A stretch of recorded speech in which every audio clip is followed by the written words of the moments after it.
Se habla muchísimo de cumplir los sueños, de alcanzar grandes metas, pero se menciona muy poco cuál es el motor que realmente impulsa todo eso.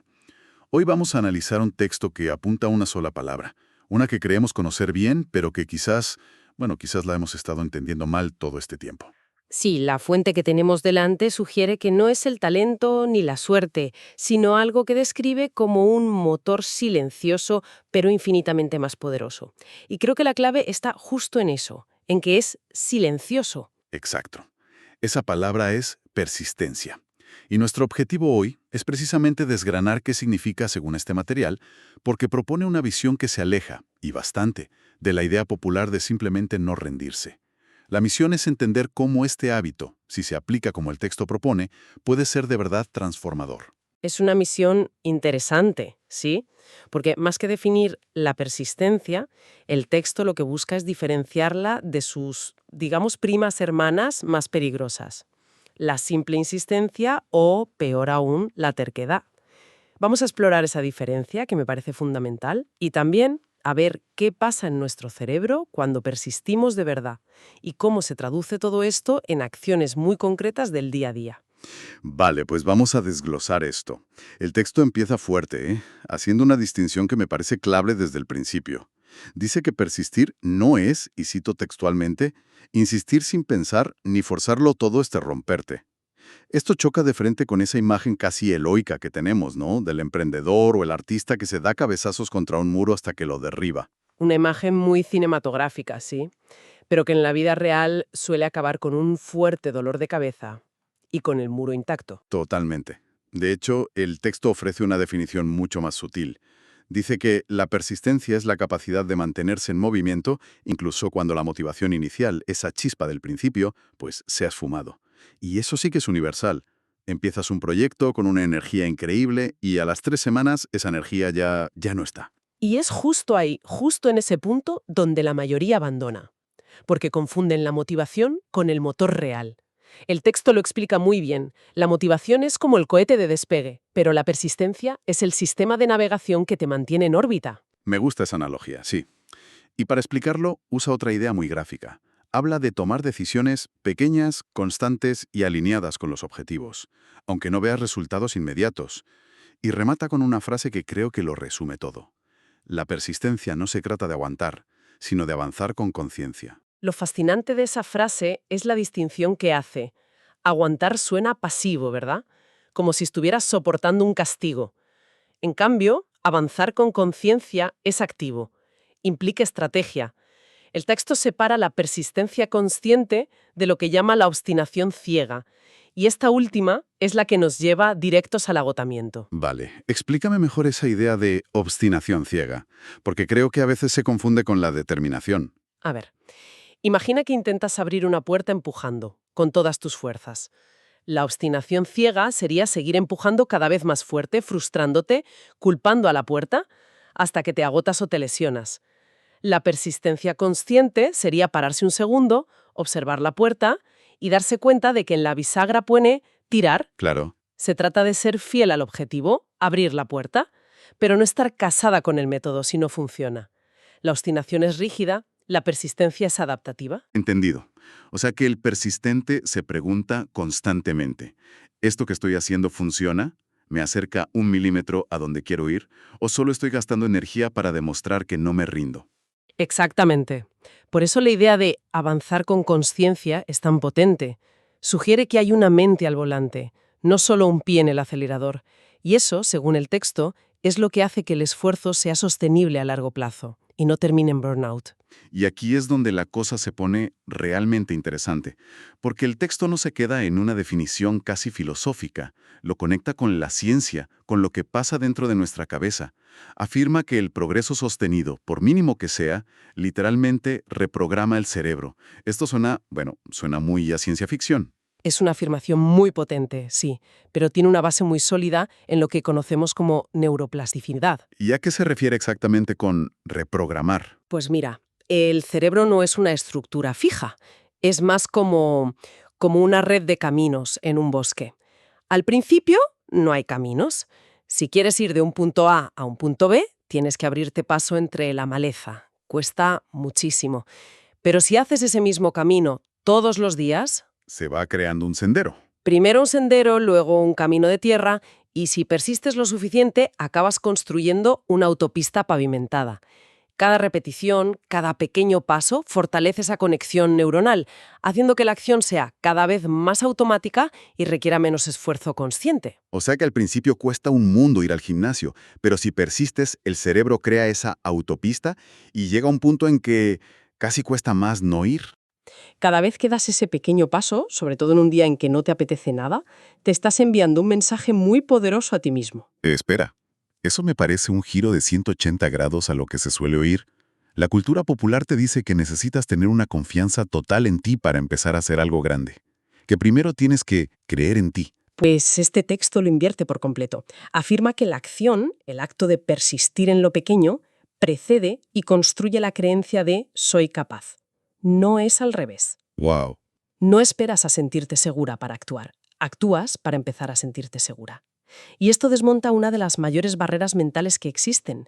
La confianza no es un requisito para empezar, es una consecuencia de persistir. Eso es potentísimo, porque significa que no tienes que esperar a que te llegue la inspiración o a tener un día bueno.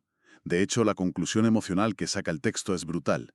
Dice, persistir te enseña algo profundo, que eres capaz. No que naciste capaz, sino que te lo demuestras a ti mismo a través de tus actos. Y por eso el texto lo presenta como el hilo común que conecta el éxito en cualquier campo. Da igual si hablamos de aprender un idioma, montar una empresa o superar una fobia. El mecanismo subyacente que conduce al progreso es siempre esta constancia consciente que va construyendo, a la vez, el camino neuronal y la autoconfianza. Vale, entiendo lo de la autopista neuronal y cómo la acción construye la confianza. Pero esto me choca un poco con la cultura del hustle, del no pain, no gain, de no parar nunca. Si estás constantemente construyendo caminos, ¿cuándo descansas? ¿Qué pasa con el agotamiento? ¿Lo menciona el texto? Me alegro de que lo preguntes, porque es el siguiente gran matiz que introduce y es totalmente contraintuitivo.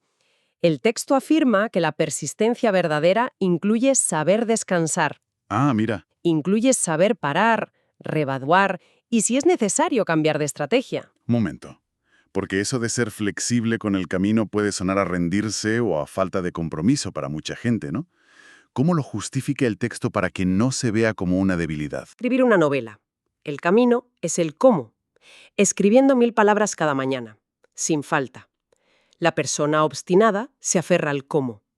Si un día no puede escribir esas 1000 palabras por lo que sea, siente que ha fracasado y corre el riesgo de abandonar.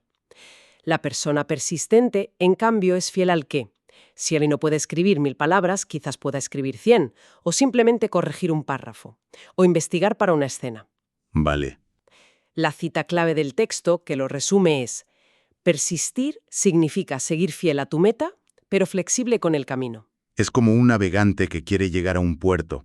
Su meta es el puerto, no seguir una línea recta en el mapa. Si se encuentra una tormenta, la rodea.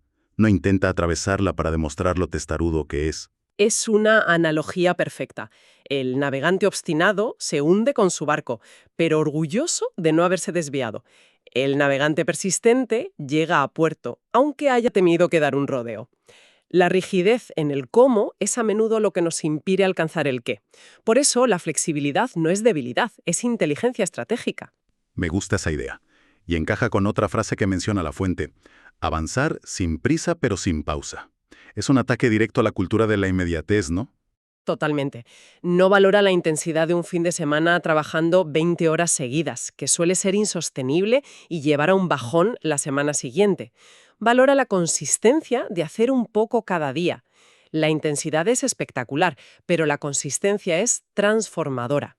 Y el texto añade un matiz precioso, porque el proceso, no la velocidad, es lo que moldea tu carácter. El valor no está solo en llegar, sino en la persona en la que te conviertes por el camino. Vale, toda esta teoría, la flexibilidad, la neuroplasticidad, suena genial. Pero si no lo bajamos a tierra se queda en una charla motivacional. Pone el texto algún ejemplo concreto, de los de andar por casa, de cómo se ve esta persistencia en la práctica. Sí, y es la parte más útil, yo creo, porque demuestra que no estamos hablando de hazañas épicas. Venga, pues vamos a verlos. El texto dice que persistir es levantarse un poco antes para entrenar. Me encanta que diga un poco antes, no 2 horas antes. Claro. Es estudiar 20 minutos diarios, no pegarse el atracón el día antes del examen.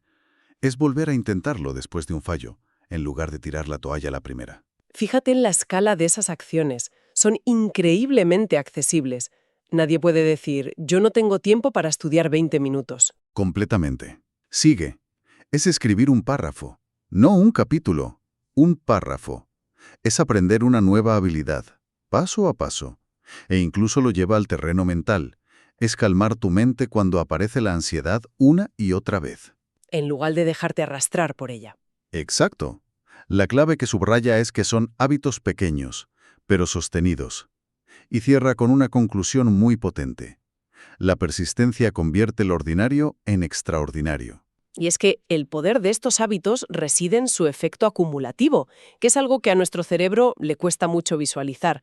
Es el principio del interés compuesto aplicado al desarrollo personal.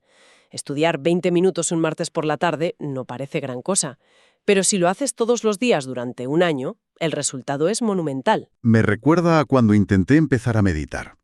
La idea de estar 20 minutos en silencio me parecía un Everest. Fracasé un montón de veces. Al final, lo que funcionó fue leer algo parecido a esto y decir, voy a meditar solo 1 minuto al día. Parecía ridículo, pero fue lo único que me permitió crear el hábito. Un año después, meditaba 15 minutos sin problema. Es exactamente lo que describe el texto. Ese es el ejemplo perfecto.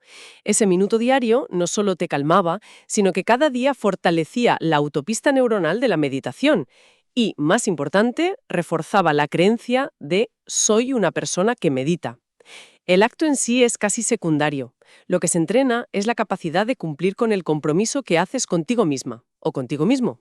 Es una forma de construir confianza desde cero, ladrillo a ladrillo. Sin duda. Y lo más importante que demuestran estos ejemplos es que la persistencia no es un rasgo de personalidad místico reservado para atletas de élite o genios. El texto la presenta como una habilidad que se puede entrenar y se entrena con estas acciones diarias, pequeñas, accesibles para cualquiera. Democratiza por completo la idea de la superación personal. Entonces, si juntamos todas las piezas, ¿qué significa todo esto? La gran idea que nos deja este análisis es que la transformación real no depende de un gran golpe de suerte o de un talento excepcional. No, no depende del gesto heroico, sino de la pequeña acción repetida con conciencia. Justo. La conclusión del texto es esa. Lo que se necesita es persistencia, pero no entendida como una resistencia ciega, sino como un compromiso diario y flexible con la persona que estás construyendo. Me parece una forma muy bonita de verlo. No estás simplemente haciendo cosas, estás activamente esculpiendo tu futuro yo, con cada pequeña decisión. Es una perspectiva que empodera mucho, porque el control está en tus manos, en tus acciones de hoy, no en factores externos que no puedes manejar. Y con esa idea tan potente podríamos cerrar nuestro análisis, pero me sigue rondando la duda que te comentaba antes, esa línea tan fina. Entre la flexibilidad y la rendición. Exacto, el texto establece la diferencia en la teoría, pero en la práctica, en medio de la frustración de un proyecto, ¿cómo sabes si estás ajustando el rumbo de forma inteligente o si simplemente te estás rindiendo demasiado pronto? ¿Cuál es el criterio? Y creo que la respuesta es increíblemente personal y no tiene una fórmula mágica. El texto nos da el mapa, pero cada uno tiene que aprender a leer su propia brújula. Y creo que esa es la reflexión final perfecta para quien nos escucha. La fuente nos ha dado un marco de trabajo, una nueva forma de entender el esfuerzo. Ahora, la pregunta que queda en el aire es, en tu propio camino, ¿cómo aprendes a distinguir entre la flexibilidad sabia y la renuncia prematura? Encontrar esa respuesta para uno mismo es, quizás, el verdadero arte de persistir.